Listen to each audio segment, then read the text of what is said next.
묵상 기도하심으로 1월 9일 주일 예배를 하나님 앞에서 함께 드리겠습니다. 함께 기도하시겠습니다.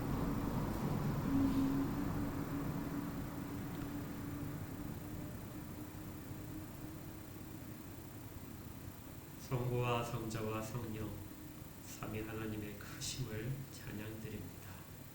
그리고 인류 역사 속에 또 이 시간까지 저희 인생 속에 빈틈없이 들어와서 인도하고 계심을 감사드리며 찬양을 올립니다. 예배 가운데에서도 삼위일체 하나님을 경험케 하시고 인도하심에 저희를 모두를 다 내어 맡기는 귀한 시간 되도록 주장하여 주옵소서. 온전히 하나님께만 영광이 되는 시간으로 이끄실 것을 믿습니다. 예수 그리스도 이름으로 기도합니다. 아멘. 함께 찬양하겠습니다. 10장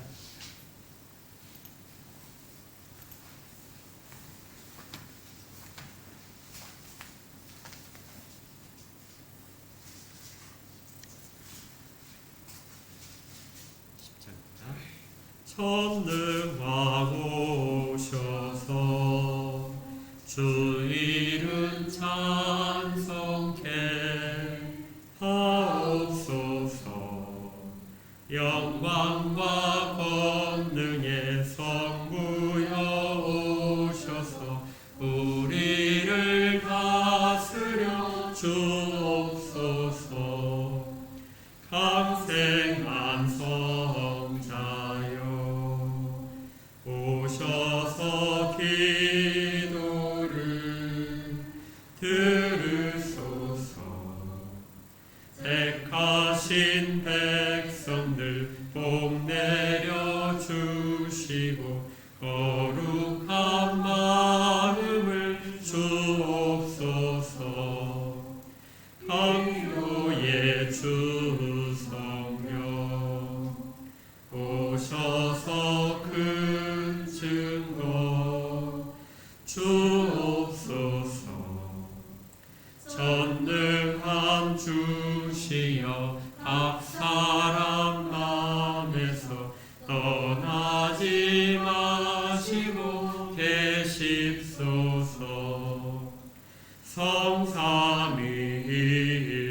성삼위일체께 한없는 찬송을 드립니다.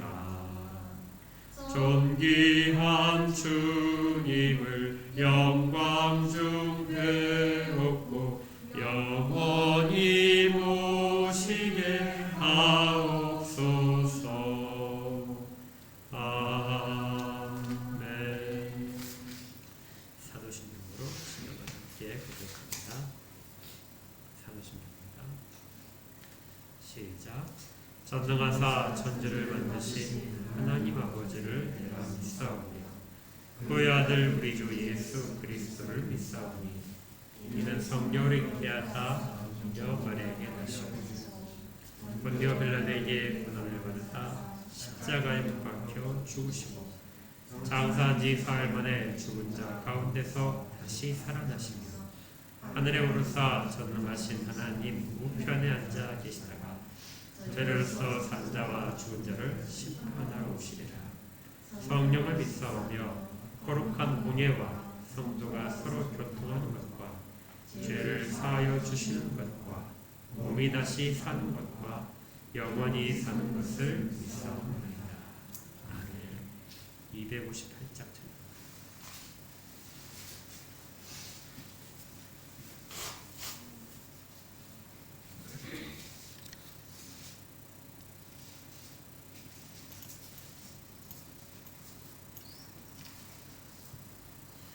샘물과 같은 보혈은 주님의 피로다.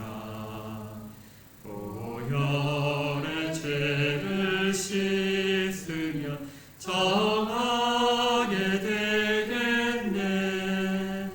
정하게 되겠네.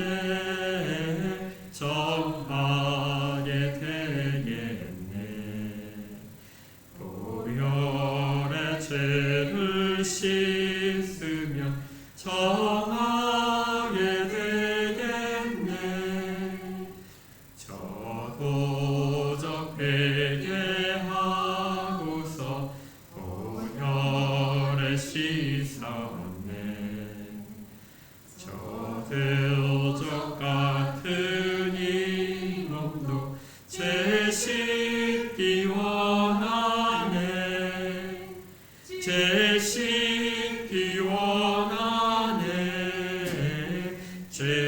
지키기 원하네.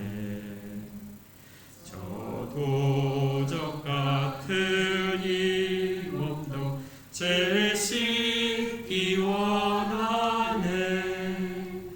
죄에 속함 받은 백성은 영생을 얻겠네. 샘솟듯 하는 피곤새 한없이 크도다. 한없이 크도다. 한없이 크도다. 샘솟듯 하는 피곤새 한없이 크도다. 날 젊게 하신 피곤이 그 사랑 한없네. 살 동안 받는 사랑을 늘 찬송하겠네. 늘 찬송하겠네. 늘 찬송하겠네. 살 동안 받는 사랑을 늘 찬송하겠네. 이후에 천국 올라가 더 좋은 노래로 날 구속하신 은혜를 늘 찬송하겠네. 늘 찬송하겠네. 늘 찬송하겠네. 날 구속하신 은혜를 늘 찬송하겠네.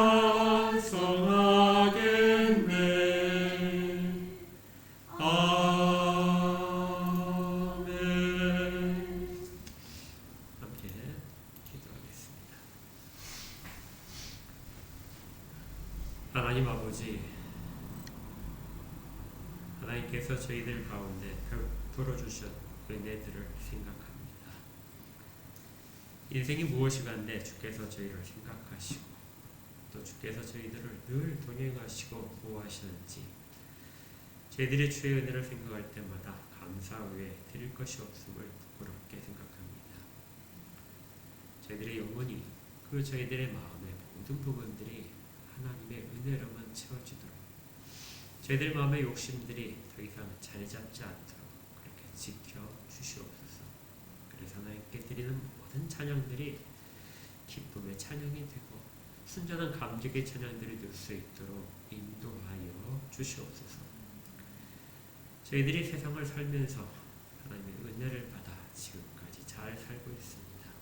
비록 사람들이 보기에는 부족해 보이고 연약해 보이고 그렇게 아쉬운 그런 모습들이 없지는 않지만 하나님의 인도하심이 너무 크기에 그래도 저희들이 주 앞에 이렇게 담대하게 나올 수 있도록 인도하시고 또 필요한 것들을 매일매일 공급하심에 감사를 드립니다.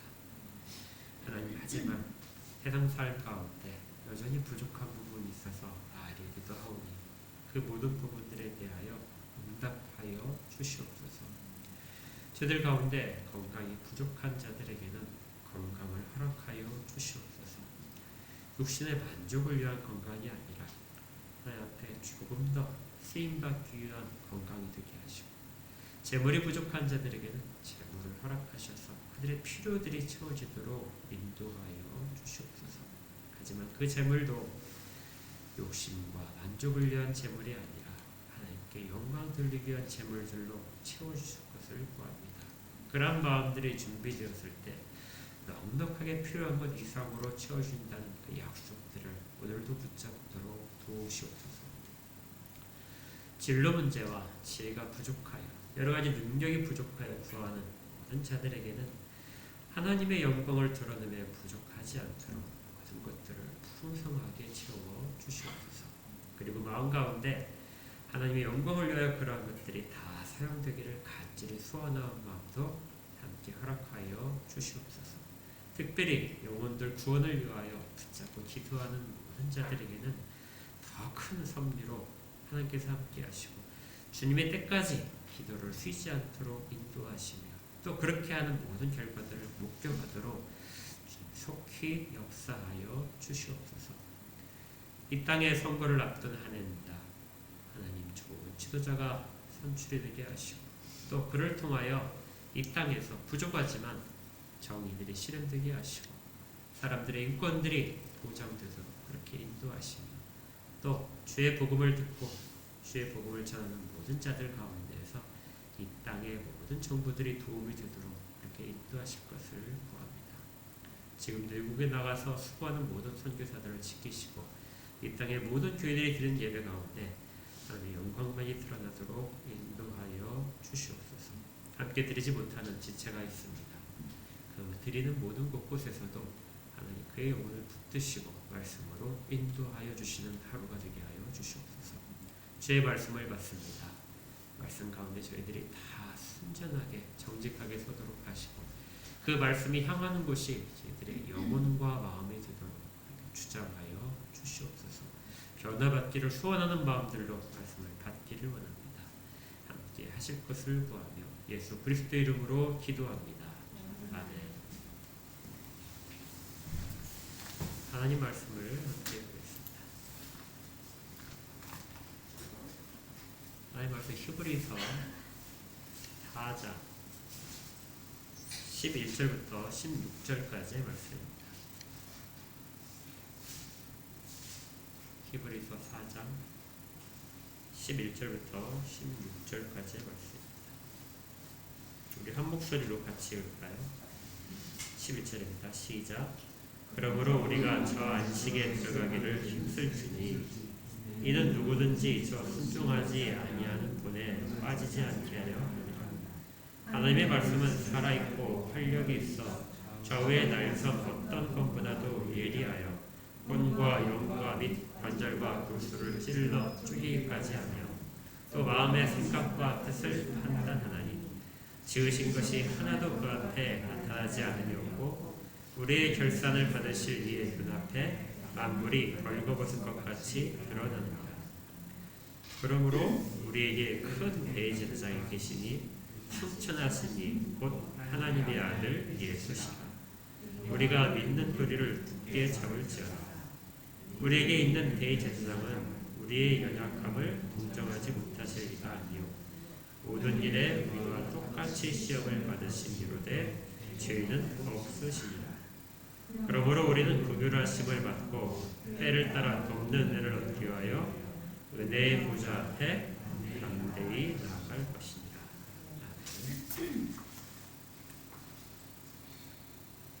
우리가 2주 전에 히브리서 앞에 부분 11절까지 부분을 말씀을 가지고 하면서 안식에 대해서 살펴본 적이 있습니다. 동일한 제목으로 그때도 안식에 들어가기를 힘쓰자 이렇게 했었는데요. 오늘도 같은 제목 속에서 안식에 들어가기를 힘쓰자 두 번째 시간으로 이렇게 말씀을 함께 은혜를 받고자 합니다. 잊으신 것 같아서 안식에 2주 전에 했던 내용을 잠깐 요약하게 되면 안식이라고 하는 것은 하나님이 세상을 창조하신 후에 7째 날에 정하신 바 있었죠. 그렇지만 사람들은 그 안식에 들어가지 못했습니다. 유일하게 그 안식을 경험한 사람이 있다면 아담과 하와가 타락하기 전까지 그 안식 속에 있었겠죠. 그들은 어떤 위협도 두려워하지 않았고 하나님과 늘 동행할 수 있었습니다. 그래서 사람들이 그리워하는 안식의 어떤 구약적인 모험이 있다면 그것이 바로 아담과 하와가 에덴 동산에서 범죄 전에 있었던 모습일 것입니다. 하지만 그 타락 이후에 어떤 인간도 어떤 사람도 하나님이 정하신 안식 속에 들어가지 못했습니다. 그러다가 이 안식에 대한 내용들이 사람들 가운데 이제 체험이 되기 시작했는데요. 그 체험된 장면이 바로 애굽에서 종살이 하다가 풀려나는 장면입니다. 종과 노예했던 사람들이 풀려나서 자유인이 돼서 마음껏 하나님께 예배드릴 수 있게 된 상태를 안식이다 이렇게 처음에 이야기를 하는 거죠. 그렇지만 그 광야 생활은 그들의 모든 안식을 뒷받침하기에는 충분하지 못했습니다. 그들의 계속해서 적들이 있었고 그 다음에 없는 궁핍한 부분들이 반복되었죠. 하나님은 그 광야의 생활의 안식이 아니라 가나안 땅의 안식을 이제 다시 보여주십니다. 그들의 필요가 채워지고 적들이 없어지는 상황. 우리가 아까 여호수아서 읽을 때 그 21장 끝에 부분에서 나왔다. 주위의 모든 적들이 없어지고 원수들의 도발이 없어지고 하나님이 약속하신 모든 것들이 실현될 때 그때가 안식의 상황인데 여호수아서에서 21장에서 비로소 안식이 찾아왔다 이렇게 이야기를 하는 거죠. 그런데 거기에서 안식이 끝났다면 그 이후에 안식에 대한 이야기가 더 이상 없었겠죠. 그렇지만 성경은 그 이후에도 안식은 계속해서 사람들이 기다리는 바가 되었다. 그러니까 구약의 안식은 정말 완벽한 안식의 모델이긴 하지만 부족한 안식이겠죠. 그리고 그 안식은 이제 우리 주님께서 이 땅에 오셔서 하신 말씀, 내가 너희를 쉬게 하리라 하신 말씀을 통하여 성취되기 시작합니다. 어떤 누구도 경험하지 못했던 그러한 진정한 안식을 사람들이 이제 맛볼 수 있게 된 것이고 정말 궁극적인 안식에 들어가기를 그 길이 열린 것이죠. 그래서 어떻게 보게 되면 이 땅에 우리가 주님 안에서 조금이라도 안식을 누릴 수 있다는 것은 영원히 맛볼 안식의 어떤 예고편쯤 된다. 그 일부분쯤 된다. 이렇게 생각하시면 될 것입니다. 우리는 이 땅에서 주님 안에서 안식을 누리기도 하지만 궁극적으로 주님 품 안에 들어간 궁극적인 안식을 여전히 기다리는 사람들입니다. 그래서 우리가 안식에 들어가기를 힘쓰자 하는 것은 즉 현재 우리가 어떻게 해야 그 안식을 바라보고 안식을 맛보면서 살 수 있는가 하는 부분에 대한 이야기가 되겠죠. 그래서 오늘 그 부분들 계속해서 두 번째 시간으로 안식에 들어가기를 힘쓰자 하는 부분을 같이 나누겠습니다. 11절을 우리가 읽었는데요. 우리가 저 안식에 들어가기를 힘쓰자 하고 이렇게 권유를 했는데 그 다음에 12절에 나오는 것이 아주 유명한 구절이죠. 하나님의 말씀은 하고 나옵니다. 안식을 이야기하기 위해다가 갑자기 하나님의 말씀의 위력을 이야기하는 것이죠. 안식과 하나님의 말씀이 연결되어 있다는 것입니다. 그리고 문단이 또 갑자기 바뀌는데요. 14절을 한번 보시면 그러므로 우리에게 큰 대제사장이 계시니 하고 이야기합니다. 그러니까 단어가 세 개가 문단이 전혀 다른 연결되지 않는 부분처럼 되어 있는 문단이 세 개가 계속 붙어 있는 거예요. 안식에 대한 것과 하나님의 말씀이라는 것과 대제사장 예수 그리스도가 세 개가 연결되어 있게 됩니다. 그러면 이 관계성이 무엇일까요? 그리고 성경은 정말 우리에게 이 관계성을 통해서 안식에 들어가기를 힘쓰라는 부분이 무엇인가에 대해서 어떻게 이야기하고 있는 것일까요? 결론 부분을 먼저 말씀을 드리겠습니다. 말씀이 없이는 안식에 들어갈 수가 없습니다. 그리고 그 안식은 예수 그리스도를 통해서만 들어갈 수 있는 것이죠. 말씀은 예수 그리스도에게로 우리를 이끌고 예수 그리스도를 통해서만 사람들은 안식에 들어갈 수 있는 것. 이것이 이 세 문단의 연관성입니다. 자, 이걸 좀 더 이제 자세하게 살펴보겠습니다. 결론 부분이라도 꼭 잊지 말고 기억하십시오. 말씀이 없다면 어떻다고요? 안식에 들어갈 수가 없다. 그 안식은 누구를 통해서만 들어갈 수 있어요? 예수 그리스도를 통해서만 들어갈 수 있다. 자, 그렇다면 왜 말씀이 없이는 사람들은 안식에 들어갈 수 없을까요? 그 부분은 우리의 마음 때문에 그렇습니다. 안식에 들어가지 못하는 것은 마음 때문인데요.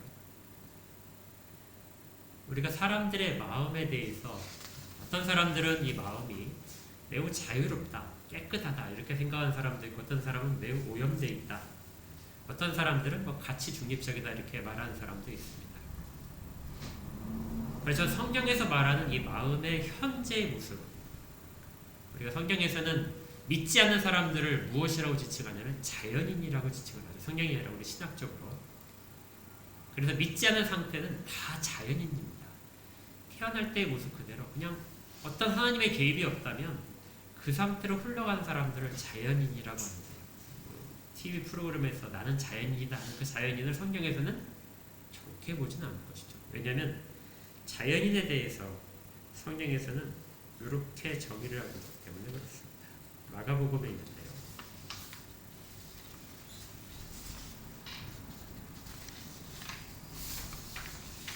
마가복음 7장에 이런 구절이 있어요. 7장 20절부터 23절까지. 또 가라사대 사람에게서 나오는 그것이 사람을 더럽게 합니다. 그러니까 마가복음 7장 20절부터 있는 내용은 사람에게 안에 들어있는 부분이 있는데 그것들이 사람을 더럽게 한다. 그러니까 사람이 밖에서 저지르는 모든 죄들은 사실은 그 안에 있는 부분에서부터 오는 것이다. 속에서 곧 사람의 마음에서, 그 더러운 것이 어디서 나온다고요? 사람의 마음에서 나온다. 사람의 마음에서 나오는 것은 악한 생각, 곧 음란과 도적질과 살인과 간음과 탐욕과 악독과 속임과 음탕과 흘기는 눈과 회방과 교만과 방패니 곧 이 모든 것이 다 속에서 나와서 사람을 더럽게 한다. 그러니까 성경에서는 사람의 마음을 결코 선하다고 이야기하지 않습니다. 사람의 마음이 어떻다고 해요? 다 악하다. 이게 자연인의 마음이라는 것이죠. 악한 부분이 가득 차 있는 것입니다. 겉으로는 아무리 꾸미고 훨씬 더 깨끗하게 하기 위해서 온갖 약을 먹고 또 소독을 하고 이렇게 해서 자기 몸을 많이 씻는다 할지라도 마음 자체는 결코 씻을 수가 없다. 어떤 지식으로 치장을 한다 할지라도, 신분으로 치장을 한다 할지라도 결코 씻기지 못하는 그 악한 부분들을 사람들은 다 가지고 있다. 그래서 겉으로만 드러나는 것이 죄가 아니라 그 마음이 이미 죄인의 상태에 있다는 것이죠. 그래서 주님은 이런 것을 여러 번에 말씀하셨습니다. 나는 너희에 이르노니 음욕을 품고 여자를 보는 자마다 마음에 이미 간음하였느니라. 마음에서 일어나는 부분들이 우리 가운데서 어쩔 수 없이 우리를 가장 비참한 상태로 끌어간다는 것이죠. 그 형제를 미워하는 자마다 살인하는 자니 살인하는 자마다 영생이 그 속에 거하지 아니하는 것을 너희가 아는가. 마음에 미워하는 마음이 있다면 그것이 바로 살인과 같다. 그러니 하나님께서 이렇게 말씀하시는데 어떤 인간이 그 앞에서 나는 깨끗하다고 말할 수 있겠습니까? 그래서 자연인의 모든 속성들은 다 하나님 보시기에 악한 것이 되는 것이죠. 더구나 더 비참한 것은 사탄이, 마귀가 이 부분을 부추긴다는 것입니다. 그 부분을 부추겨서 그렇게 하는 것이 너한테는 좀 타당해. 너한테 이유가 있잖아. 아니면 이 정도는 괜찮아 하면서 마귀가 이 부분에 대해서 위로하고 그리고 거기에 대해서 근거를 제시해 줍니다. 변명거리를 자꾸 제공해 주는 것이죠. 그리고 그렇게 하는 것은 자연스러운 일이야 하고 설명을 해줍니다. 이런 상태가 사람이 자기의 본성 가운데 자연이 가지고 있는 마음의 상태이고 사탄의 유혹 속에서 계속 빠져서 악순환을 반복하고 있는 그런 상황인 것이죠. 이 상황은 안식이 없는 상황입니다. 자기는 다 만족한다 생각하지만 그 만족은 결코 채워줄 수 없고 그리고 사탄의 종이 되어서 사탄이 원하는 바를 계속해서 내어서 하게 되는 것. 결국 이 모든 것은 하나님에 대한 불순종입니다. 이 악순환에서 결코 벗어날 수 없는 것이 자연인의 숙명인 것이죠. 그런데 이런 안식에 결코 들어가지 못하는 상황 속에서 우리 가운데 주어진 것이 바로 말씀이라는 것입니다. 말씀이 들려지고 나면 그 악순환 가운데 있는 사람들에게 균열이 시작돼요. 그 단단한 껍질 속에서 자기의 그 어떤 정체성이라든지 자기의 어떤 세계관 속에서 갇혀있던 사람에게 말씀이 들어가게 되면 균열이 생기고 그때부터 변화가 시작됩니다. 그래서 12절에 이렇게 되어 있어요. 하나님의 말씀은 살아있고 활력이 있어 좌우의 날선 어떤 것보다도 예리하여 혼과 영과 및 관절과 골수를 찔러 쪼개기까지 하며 또 마음의 생각과 뜻을 판단하게 한다. 말씀을 듣기 전까지는 사람들은 내가 이렇게 하는 것이 하나님 뜻에 어긋난다는 거 전혀 알 수 없습니다. 사회적으로 어떤 법을 어긴다는 것이라든지 사회적인 도덕에 어긋나는 것은 일반 은총으로도 충분히 알 수 있는데 하나님께 대해서 이렇게 범죄한다는 생각에 대해서 어떤 누구도 말씀에 의하지 않으면 깨닫지 못하는 것이죠. 가장 근본적으로의 죄에 대한 상태를 전혀 이해하지 못합니다.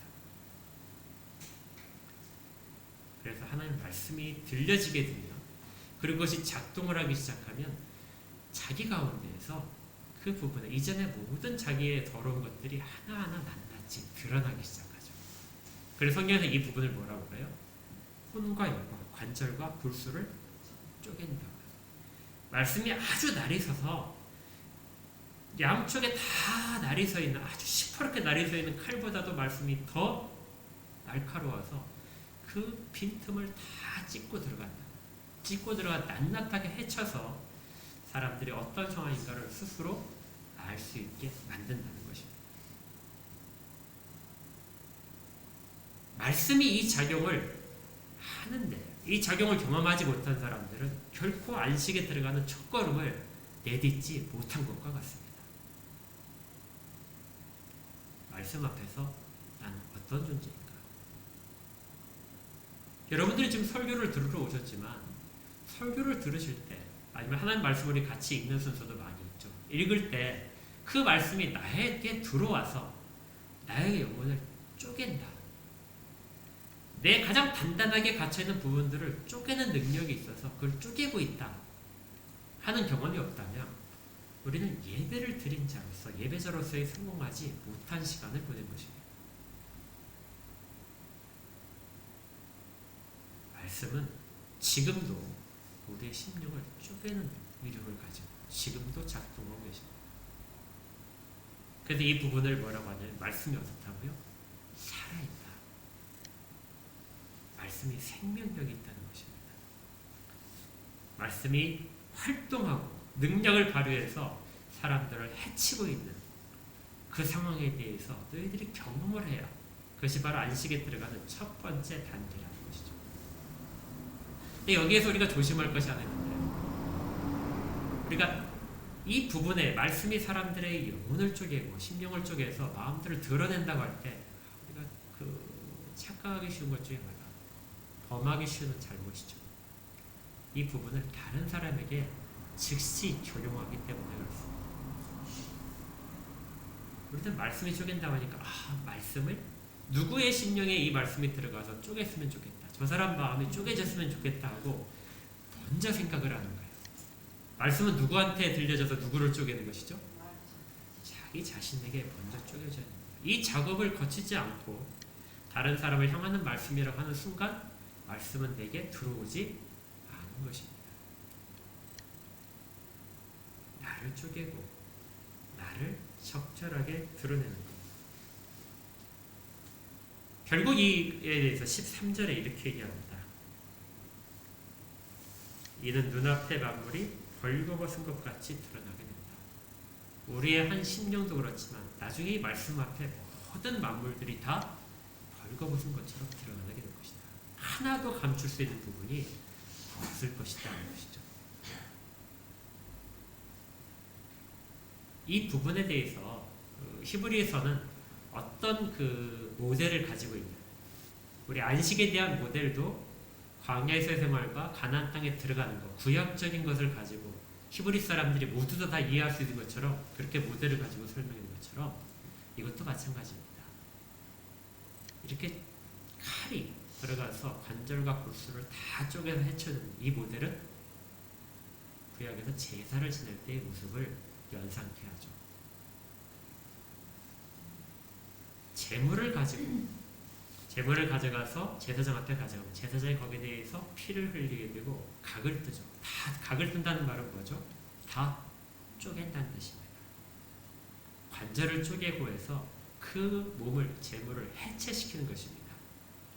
그 해체시키는 광경에 대해서 히브리서 기자가 보여주는 것은 그 광경 속에서 실제 해체되는 것은 바로 뭐라는 것이죠. 재물을 가져간 사람의 모든 숨겨져 있는 것들이 하나도 남김없이 다 드러나게 된다. 어떤 것들은 하나님이 받으실 만한 합당한 것이고 어떤 것들은 버려져야 될 것, 다 태워서 없어져야 될 것도 있게 마련입니다. 그 부분들을 헤쳐지는 과정, 그걸 연상시키면서 실제 영적으로 신약의 백성들에게 이루어지는 일들은 그 칼로서 그렇게 하는 것이 아니라 말씀이 그 작용을 한다. 그래서 모든 영혼들은 하나님 앞에 설 때 말씀에 의해서 그 영혼이 낱낱이 해체된다는 것입니다. 어떤 숨겨져 있는 부분도 있을 수가 없다는 것이죠. 이런 작업을 거치고 나서야 비로소 그 다음에 생명 있는 부분들이 시작된다. 이게 구약적인 것이 아니더라도 지금 우리에게 이렇게 생각하시면 될 것 같아요. 여러분들이 몸의 겉으로는 아주 멀쩡합니다. 그런데 안에 내부가 심각하게 염증이 생겨서 파괴되고 있어요. 내버려 두게 되면 이 사람은 완전히 안에가 썩어 문드러져서 죽기밖에 더 할 것이 없습니다. 그래서 몸이 아픈 사람들, 자기도 모르는 사이에 어떤 사람이 당신 심각한 질병이 있어. 병원에서 진단을 하고 치료를 받게 되죠. 그러면 그 염증 있는 부분을 없애야 됩니다. 우리가 보통 수술을 하죠. 수술을 해서 염증 있는 부분을 도려내지 않으면, 그러면 그렇게 하지 않으면 회복될 가능성이 없습니다. 저도 이제 그 무릎을 다쳐서 수술을 한 적이 있는데 무릎에는 인대가 끊어져서 그러면 가만히 내버리면 붙느냐? 그렇지 않습니다. 그 부분을 정리를 해줘야 돼요. 그래서 그 부분을 수술을 해서 정리를 해주고 또 나머지 부분들을 이어줘야 됩니다. 수술을 해서 염증 있는 부분을 잘라내지 않으면 새살이 돋지 못하는 것이죠. 완전히 해체가 돼서 하나님 앞에서 모든 더러운 부분들이 드러나고 그런 부분들이 우리 가운데 깨달아진 다음에야 비로소 새살이 돋는 작업이 시작됩니다. 이것을 생명이 역사한다고 하죠. 이걸 하는 것이 바로 말씀입니다. 말씀이 사람들 가운데 이제 새살을 돋게 하고 생명력이 있게 하죠. 그래서 주님 말씀하신 땅에 떨어진 씨에 대한 비유. 땅에 떨어진 씨가 싹이 나는 것, 생명의 시작입니다. 말씀을 들을 때 우리의 죄악이 깨달아지고 하나님 앞에서 우리가 진정으로 회개를 하고 나면 그 다음에 안에서 생명이 싹트기 시작합니다.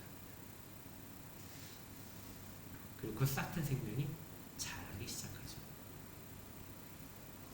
이렇게 자라는 상태가 되어야만 우리는 비로소 하나님께 대한 감사와 찬양을 입에 담을 수 있게 됩니다. 그리고 그 단계가 바로 안식에 우리에게 맛보는 처음 단계가 되는 것이죠.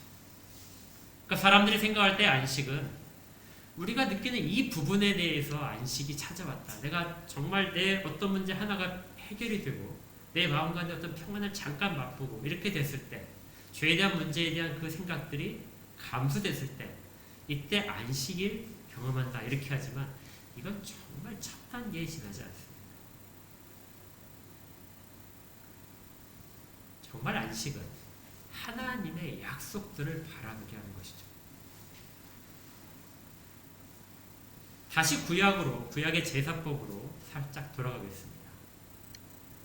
구약의 제사에서 제물을 가져와서 자기 죄를 안수하고 그 제물이 다 해치되는 것을 보게 되면 그 상태에서 모든 죄가 사해지는 것이 아닙니다. 사해지려면 어떻게 하죠? 제사장이 피를 가지고 가서 쏟아야 됩니다. 제사장의 손을 거쳐야만 비로소 그 제사는 의미가 있게 되죠. 제사장이 중요합니다. 제사장의 손을 거쳐서 하나님께 드려지는 것. 이스라엘의 모든 죄들을 사하시려면 하나님께서 제사장을 통하여 그들의 피를 받으셔야 되는 것이죠. 그리고 죄가 없다고 선포될 때 비로소 문제가 해결되게 되는 것입니다. 히브리서 기자는 이 대목에서 제사를 지나 너희들이 만족할 것이 아니라 너희들이 어떤 하나님께 나가는 길이 열렸다고 만족할 것이 아니라 그 피를 가지고 그 제물에 대한 모든 것들을 가지고 하나님 앞에 가시는 분이 꼭 있어야 된다. 그게 누구라고요? 예수 그리스도라는 것입니다. 그래서 예수 그리스도를 통하지 않고서는 너희들의 모든 안식에 들어가는 모든 길들은 하나도 이루어질 수가 없다. 그래서 14절에 이렇게 가는 것이죠. 그러므로 우리에게 큰 대제사장이 계시니 이는 이 땅에 계시는 분이 아니라 한 번의 제사를 통하여 승천하시고 그 제사를 통한 모든 효력들을 지금도 사람들 가운데 베풀어주고 계시다. 이는 곧 하나님의 아들 예수시다.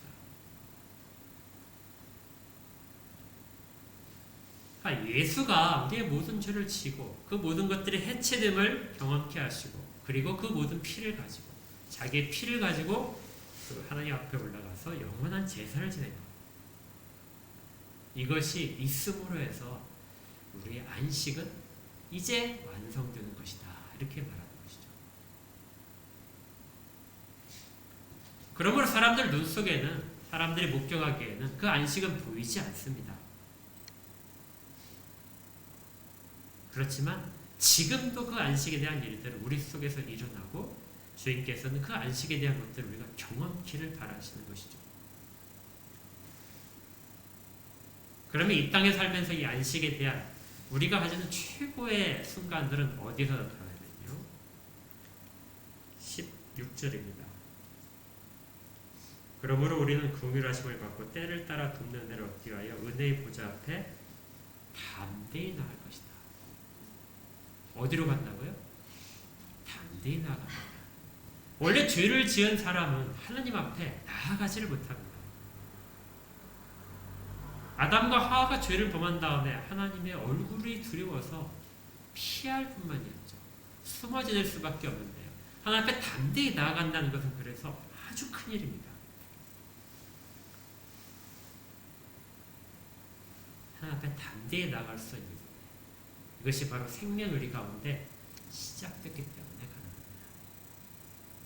그렇게 해서 생명이 싹 트고 나면 우리 주님께 더 나아가고 싶고 말씀을 더 찾고 싶어 합니다. 왜냐하면 그것 외에는 생명이 싹틀 수 있는 그러한 양분과 물이 공급될 수 없기 때문이죠. 계속해서 그걸 찾아가는 순간이 우리에게 이어질 때 우리는 그때가 비로소 안식을 누리는 순간이 됩니다. 내 병이 치료가 돼서 이게 내가 육신적으로 건강해졌을 때가 이 땅 가운데 안식을 경험하는 것이 아니고요. 내 어떤 그 경제적인 문제가 해결돼서 이제 빚더미를 벗어났다. 그래서 좀 짐을 내려놨다 할 때가 안식이 이루어지는 것이 아니고 우리가 이 땅에서 경험한 안식은 우리가 말씀을 찾아가서 그 말씀 속에서부터 내가 생명의 양식을 얻고 생명수를 맛보게 될 때 그때 안식을 체험하는 거예요.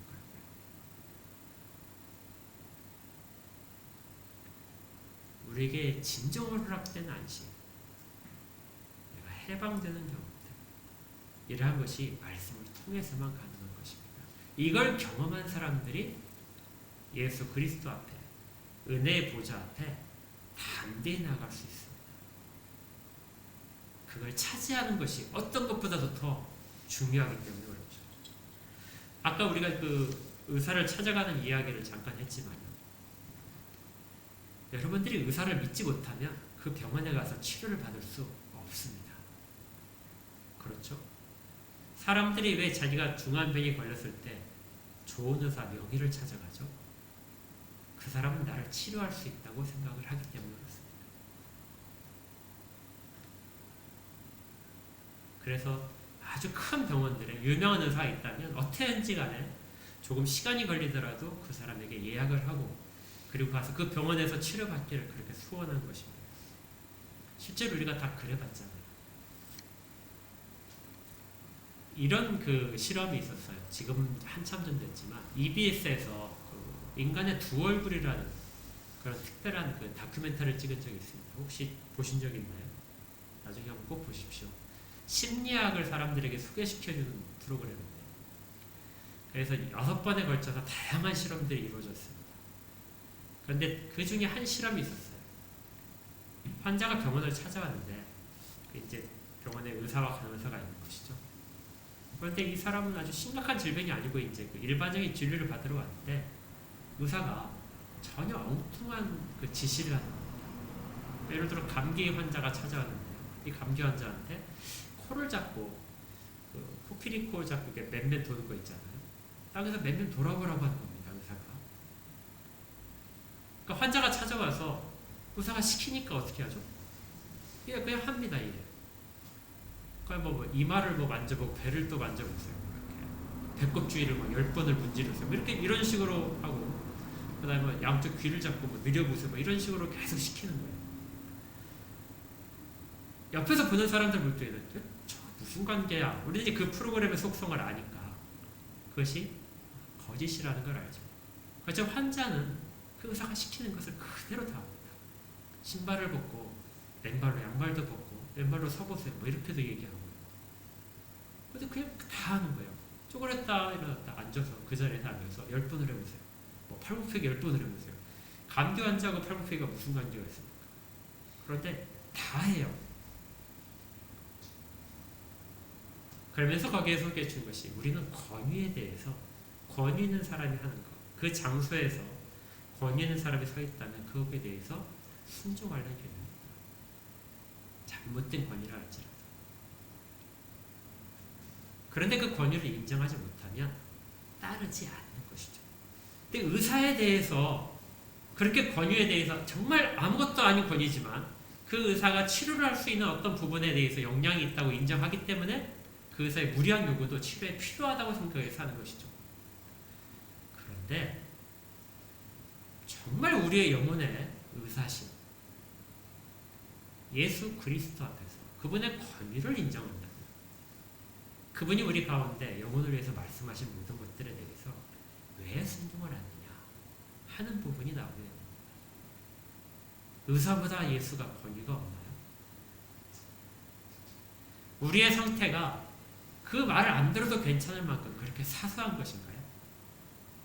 왜 성경이 사람들의 자연인의 상태가 왜 그토록 극심한지에 대해서 왜 그렇게 계속 반복적으로 이야기할 수밖에 없을까요?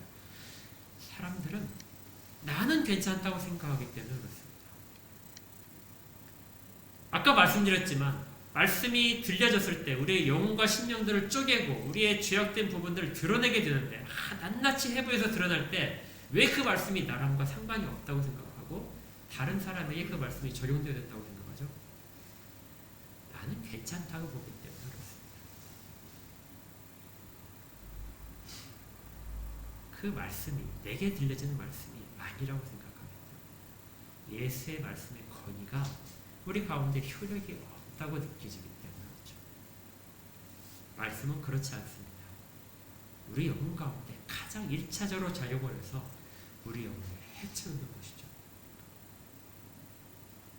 그 말씀의 권위를 인정하지 않는다면 우리 가운데는 그 작업이 시작되지 못하는 것입니다. 그러니까 안식에 들어가는 가장 출발점이 말씀을 듣는 것인데 그 말씀의 출발점보다 이전에 있는 것이 예수 그리스도의 권위를 인정하는 것입니다. 그분이 어떤 분인가를 인정할 때 비로소 말씀이 작동을 시작하는 거예요. 그리고 그 끝도 예수 그리스도에게로 우리를 이끌어갑니다. 그러니까 안식은 처음부터 끝까지 뭡니까? 예수 그리스도를 통해서 이루어질 수밖에 없는 거예요. 이걸 우리 가운데 무엇이라고 표현하냐면요. 믿음이라고 표현합니다. 14절에 볼까요? 마지막 부분에 우리가 믿는 도리를 굳게 잡을지어다. 우리에게 있는 것은 유일하게 딱 하나가 있다. 그것이 뭐냐면 대제사장 예수 그리스도시다. 이것이 우리에게 하는 믿는 도리의 모든 것들이라는 것이다. 그분은 우리를 연약함을 동정하시는 분이시다. 우리는 아무리 하더라도 모두가 다 어떻다고요? 연약하다고요. 그런데 그 연약함을 가진 모든 존재들이 우리가 정말 믿는 도리를 붙잡을 수도 없는데 그래서 종종 실족을 하고 아주 많이 실족을 하는데 그러한 모험들까지도 다 붙드시고 가신다. 우리 주님이 우리를 동정하시기 때문에 그분은 우리가 시험에 빠지는 것도 알고 우리가 약한 부분도 알고 부족한 부분도 안다. 그래서 우리를 그분 가운데 포함시켜서 끌고 가시고 이끌어 가신다. 이것이 바로 안식이 진행되는 과정입니다.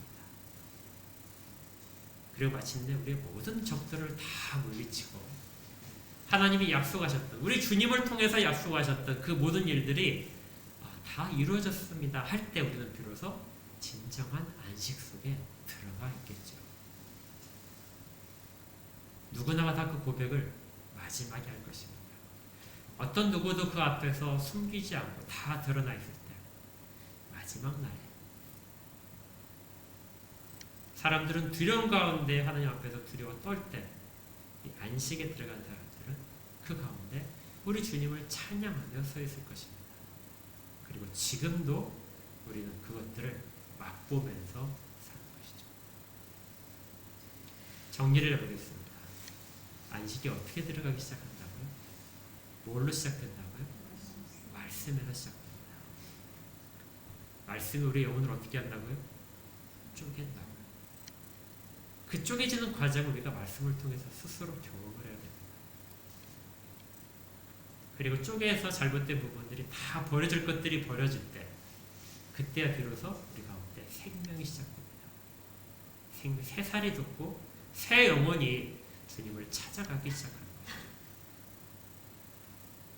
그래서 안식은 우리에 대한 만족이 아니라 주님을 찾아가는 방향성으로 나타나게 됩니다. 그리고 깨닫기는 주님의 말씀이 내 가운데 생명이 되고 내 가운데 생명수가 된다. 그러한 경험들이 반복되기 시작하는 것이죠. 그리고 마침내 그 안식의 최종점에 도달할 때까지 주님이 우리를 이끌어 가시는 거예요. 왜냐하면 우리는 연약해서 우리의 능력으로 그 작업들을 한 시간도 유지할 수 없기 때문에 주님이 끝까지 우리를 동정하시고 그 부분을 이끌어 가시고 붙잡아 가신다. 그래서 히브리서는 이 대제사장 예수 그리스도를 아주 중요하게 말합니다. 거의 히브리서의 결론 부분이 가장 중요한 핵심 부분이 우리가 읽었던 14절부터 16절까지의 말씀입니다. 이 땅에서 너희들이 할 것은 이 부분을 어떻게 된다고요? 믿어야 된다. 이 부분을 믿어야 비로소 주 예수께로 우리의 방향성이 정해지고 나아갈 수 있고 담대함이 생긴다. 이걸 깊이 생각하신다면 우리 가운데 평안이 찾아오고 안식을 체험한 일들이 매일의 삶 속에서 반복될 것입니다. 어떤 적들도 우리의 안식을 빼앗을 수 없습니다. 왜냐하면 주님이 우리의 연약함을 함께 하시기 때문이죠. 그 은혜가 우리 모든 사람들 가운데 또 모든 가정들 가운데 넘치게 임하시기를 주의 이름으로 축복합니다. 기도하겠습니다.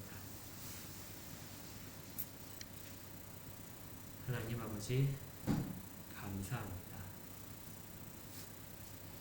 정말 죄로 인하여 헤어날 수 없고 그 더러운 것 속에서 빠져나올 수 없던 상태에 말씀을 주시고 그 말씀을 통하여 저희들의 모든 잘못된 부분들이 제거되는 경험을 하게 하시고 또 생명이 싹트게 함을 감사를 드립니다. 생명이 싹트서 예수를 찾아가게 하시고 생명이 예수밖에 없음을 깊이 체험하며 이 땅의 삶을 살아가심을 감사합니다. 이것이 바로 현재 삶 속에서 현재에서 저희들이 누리는 안식임을 깊이 깨달아 감사 올리하여 주옵소서. 그리고 마침내 주 예수 그리스도 안에서 저희를 버려두지 아니하시고 친히 연약함을 붙드시고 이끄시는 예수 그리스도 안에서 궁극의 안식에 들어갈 것 또한 믿게 하여 주시옵소서. 굳건하게 붙잡고 예수 그리스도 은혜의 보좌 앞에서 담대히 나아가는 저희 모두가 되게 하여 주시옵소서. 예수 그리스도 이름으로 기도합니다. 아멘. 찬송가 546장.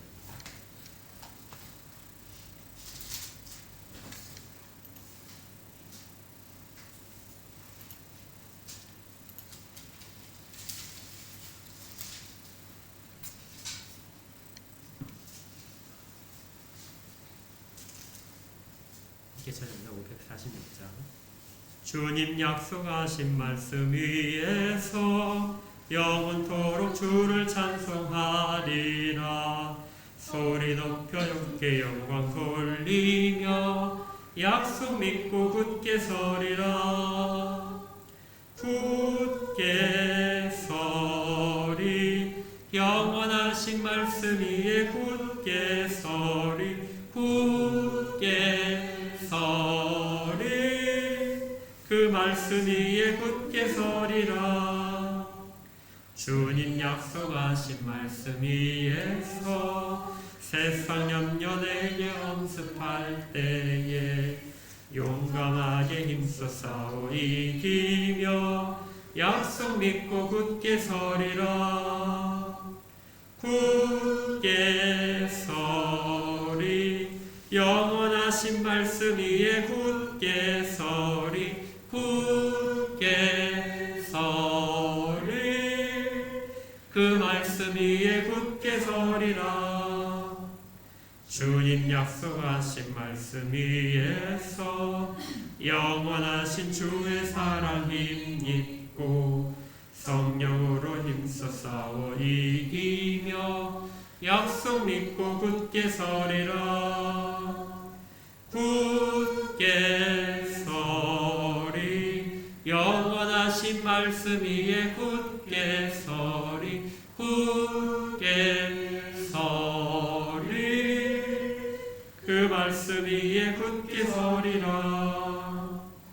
주님 약속하신 말씀 위에서 성령 인도하는 대로 행하며 주님 품에 한상한씩 얻으며 약속 믿고 굳게 서리라. 굳게 서리 영원하신 말씀 위에 굳게 서리 굳게 서리 그 말씀 위에 굳게 서리라. 아멘. 드림 물질을 위해서 이렇게 기도하고 축도하겠습니다.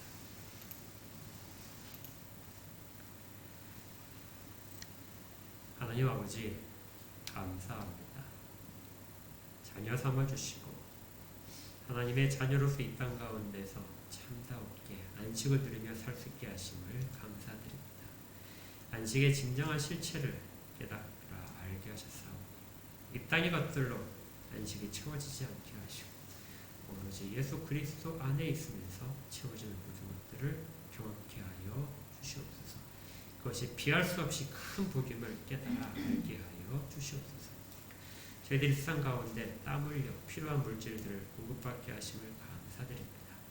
또한 이 거둔 것들이 저희들의 혼자를 위한 것들이 아니라 함께 나누기 위한 것임도 깨닫게 하심을 감사드립니다. 믿음을 가지고 드린 모든 물질들 위해 하나님께서 친히 모든 것들을 주장하여 주시고 그 드린 손길들 가운데 은혜를 더하셔서 형통케 하여 주시옵소서. 또한 생명의 양식들이 물질이 풍부함과 함께 날마다 더하도록 인도하여 주시고 물질을 통하여 생명들이 살아나는 일들이 목격되게 하여 주시옵소서.